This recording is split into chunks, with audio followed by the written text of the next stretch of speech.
Hello students, welcome to my channel. तो आज मैं आप सभी को चैप्टर नंबर 7 कोऑर्डिनेट ज्योमेट्री के एक्सरसाइज 7.1 का क्वेश्चन नंबर 4 करवाने जा रही हूं। हमें दिया है check whether 5, -2, 6, 4 and 7, -2 are the vertices of an isosceles triangle. तो क्वेश्चन नंबर 4 में हमें बोला है कि चेक करके बताइए कि ये जो हमें तीनों पॉइंट्स दिए हैं क्या ये आइसोसेलेस ट्रायंगल के वर्टिसेस हैं।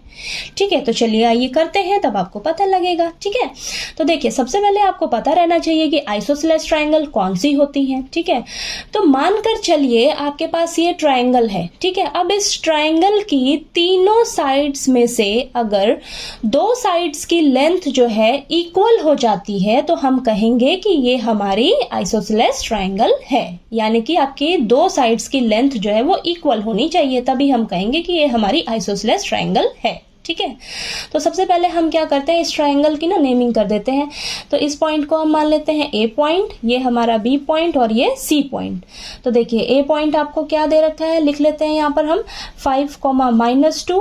अब हमने बी पॉइंट माना है इससे, तो इससे यहाँ पर लिख लेते हैं हम 6, 4 और सी पॉइंट को लिख लेते हैं हम 7, -2। ठीक है, इतना क्लियर हुआ। अब यहाँ पर सॉल्यूशन में सबसे पहले आप लिख लीजिए आपने क्या लेट किया है।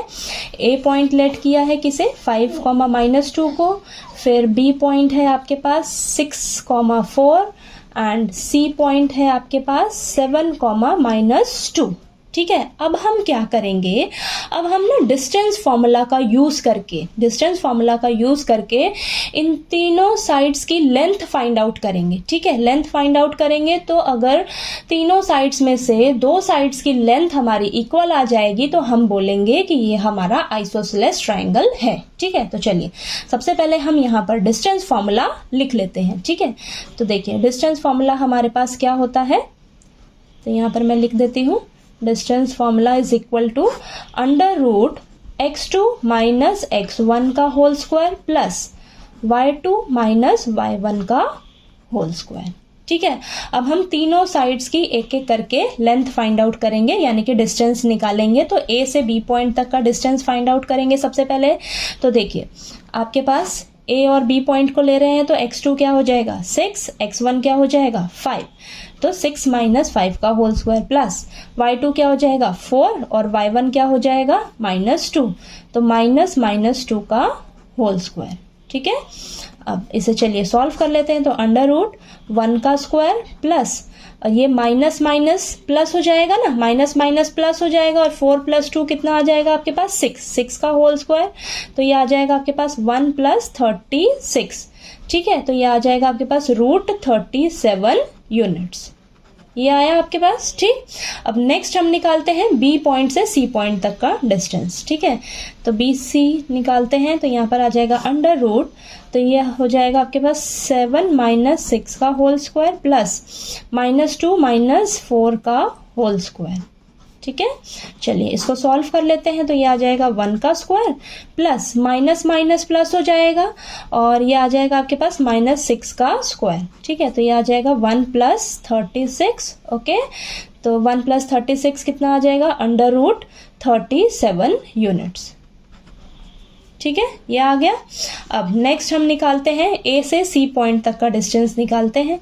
ठीक है, तो देखिए आपके पास आ जाएगा ए से सी पॉइंट, तो यहाँ पर आ जाएगा आपके पास 7 - 5 का होल स्क्वायर प्लस -2 - 2 का होल स्क्वायर। ठीक है, तो ये आ जाएगा आपके पास 2 का स्क्वायर।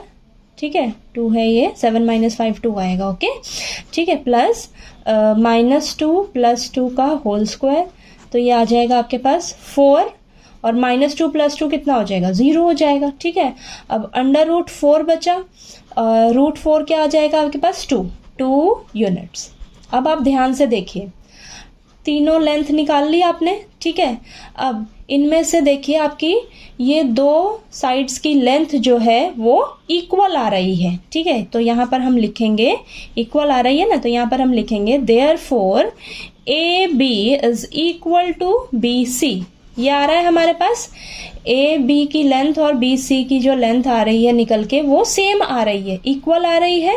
तो यहाँ पर हम लिख लेंगे इक्वल आ रही है ना, तो बस यही तो है, अगर दो साइड्स की लेंथ इक्वल आएगी तो हम बोलेंगे कि ये हमारा आइसोसेलेस ट्रायंगल है। ठीक है, तो यहाँ पर अब लिख लीजिए आप, as two sides are equal in length. ठीक है, दो साइड्स की जो लेंथ है वो इक्वल आ रही है। ठीक है, तो हम कहेंगे देयरफॉर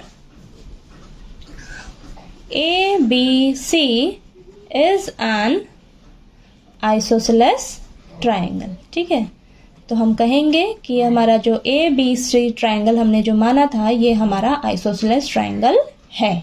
ठीक है, क्यों? क्योंकि इसमें दो साइड्स की लेंथ जो है वो इक्वल आ रही है, सेम आ रही है। ठीक है, तो चलिए आपको ये क्वेश्चन नंबर 4 जो है अच्छे से क्लियर हो गया होगा। कहीं कोई डाउट आए आपको तो प्लीज़ पूछिएगा, और अगर आपको मेरा पढ़ाया हुआ अच्छा लगे तो प्लीज़ प्लीज़ प्लीज़ मेरी वीडियो को लाइक कीजिए, शेयर कीजिए और ज़्यादा से ज़्यादा सब्सक्राइब कीजिएगा मेरे चैनल को। Thank you so much.